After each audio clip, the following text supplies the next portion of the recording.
ali kag sabat sa ida ni Jesus. Usang adlaw, ingwat usang kayaking lahi it Hudyo, nag-us-us halin sa Jerusalem papagto sa Jericho. Habang sida ay asarayanan pa, sida ay naharang it mga tulisan. Pagkatapos nak-inra sida ing ubahan ag ing balbal, ay inra ing bada anak halos himamatyonay. Kimpurang ingwa it nag-us-us nak usang saserdote it mga lahi it Hudyo sa karsadang kato, ag pagkakita it kalirotong tawo, sida ay naglikaw sa kayudong habig, ag nagpadayon sa pagpanaw. Imawra, ingwat manugbulig sa templo nakhalin sa lahi ni Levi, nagrayan. Pagkaantaw ni darotong tawo, si dara ay naglikaw, ag nagpadayon sa pagpanaw.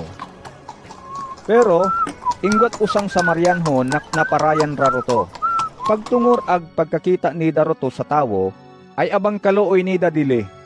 Kada ing suura ni da kali. Ag pagkatapos nakida nayanggasan it ayak, ag nabuban it lana it ulibo kag ida mga ugar, ay ida kali ing bugkos.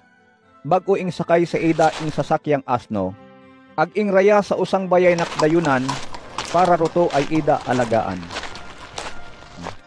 Tung masunor nakadlaw, abang aga pa, katong Samarianhon ay nagbilin it kwarta sa tag-iya it katong bayay nakdayunan, ag nagtugo nak, alaga isida, ag kung ni upa kag imo magagasto sa imo pagrepara sa ida, ay ako abadaran sa ako pagbalik.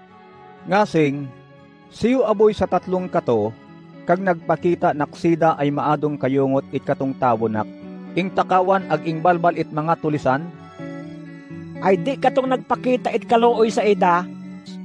pagtoy, ag patuyari katong tawo.